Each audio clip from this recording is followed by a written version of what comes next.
Hello, my creative and crafty friends. This is Gloria Plunkett with Designs by Gloria, here to share with you how I created these adorable little hot cocoa packets.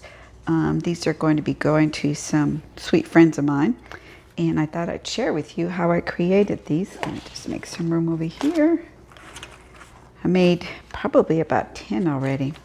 I need a masculine one, so that's what we're going to work on today. So what I did was I took my cup of Christmas and I took this little stamp, and what I did is I stamped it on a piece of paper, just regular old copy paper.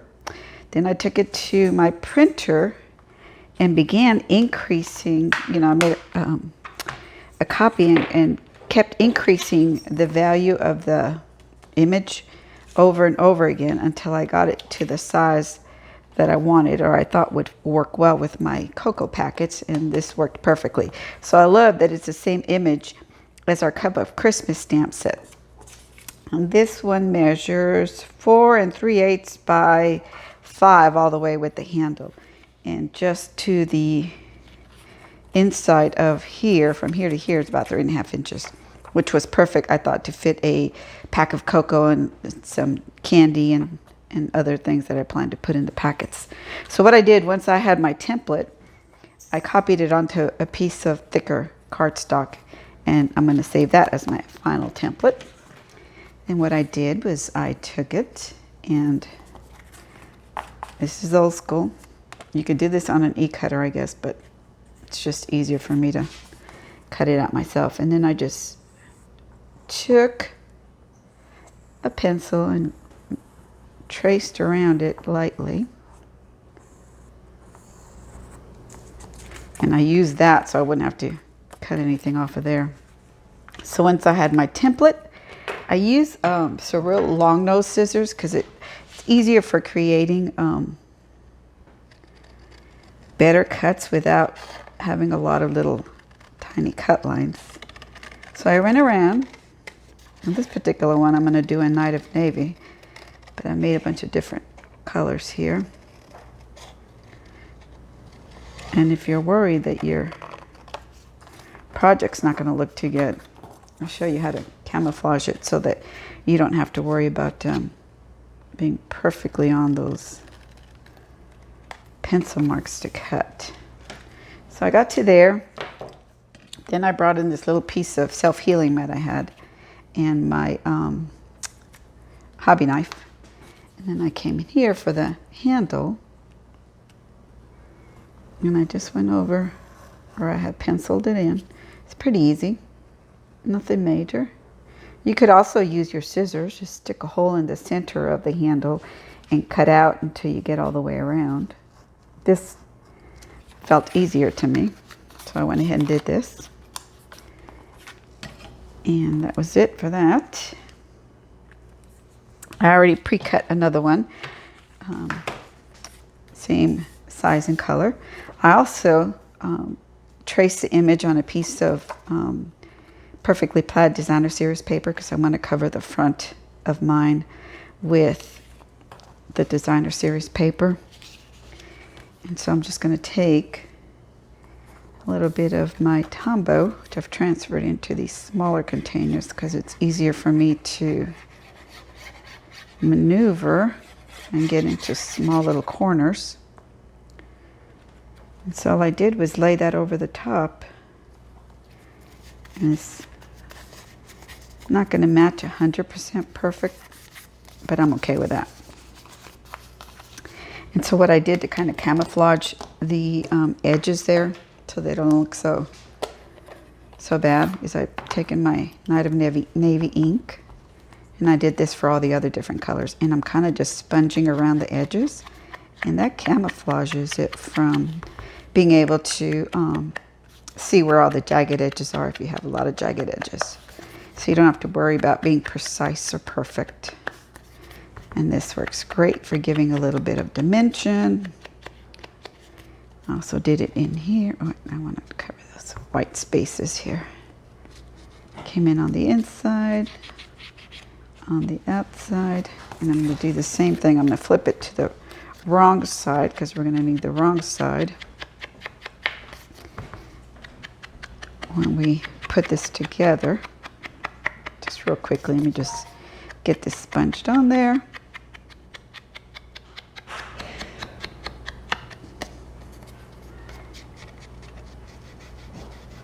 And we're done. That's it for that. All right, so now I have the front and the back of my cup, and they're both sponged. I took a piece of the same coordinating cardstock, and this is cut at 2 1/4 by 11 inches, and I scored it at 1/2 inch on the 2 1/4 inch side. I scored it at 1/2 inch and 1 3/4. Then on the 11 inch side, I scored it at 4 and at 7. So now I'm going to notch a tiny little piece off of here. So when I put it together, it's not sticking out anywhere. Just makes it easier to fold it up and not get any bulk on my project. It's a great gift for teachers, for bank tellers, for any other folks that you want to give a little something to, but you don't want it to break the bank. So now I'm just going to fold and crease on all my score lines using my bone folder so I get a nice crisp fold. This really comes together pretty darn quick. Oh, sorry about that, I wasn't in view. So I'm going to fold here, score, and score. Okay? Then what I do is I'm going to glue these little tabs right here. Just put a little bit of glue there. Hold it up for a few seconds while my glue takes effect here.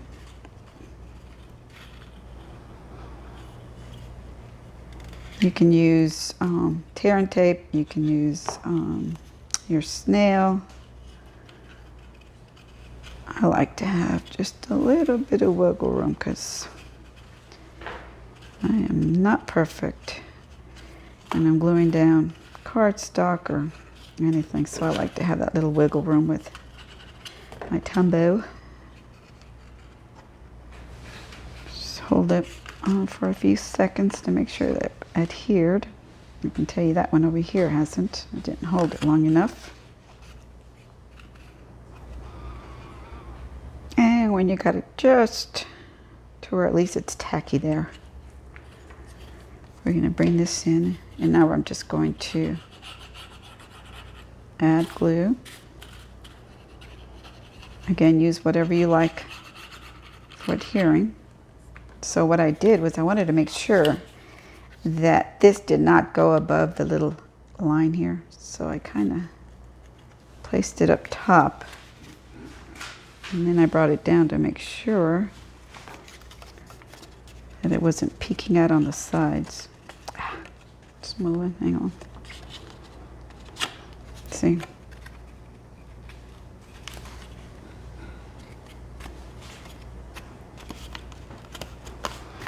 Let me use my bone folder to burnish it. Get it good adhesion there. You'll be able to whip these out in no time. It's not bad at all.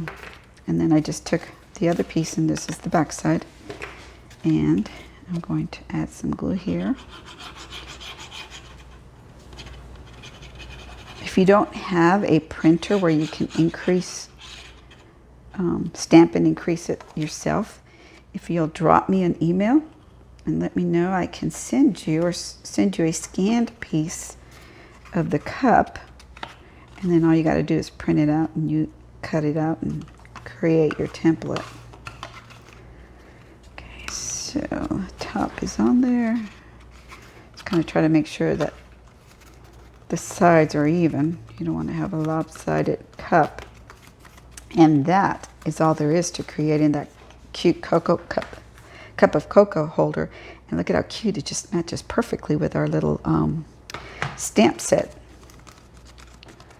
I went ahead and stamped the Cup of Cheer sentiment on some Whisper White, and then I cut a red glimmer frame to go around it. I've added my dimensionals to the back. So I'm just going to pull those off here, the backings. Again, such a quick and easy, inexpensive gift for teachers or anybody in your list that needs a gift. Okay, I've lost my, I had a little sprig of the, from the Beautiful Bows. I'll just add it later, but I'm just gonna move that up a little bit. Center that on my cup.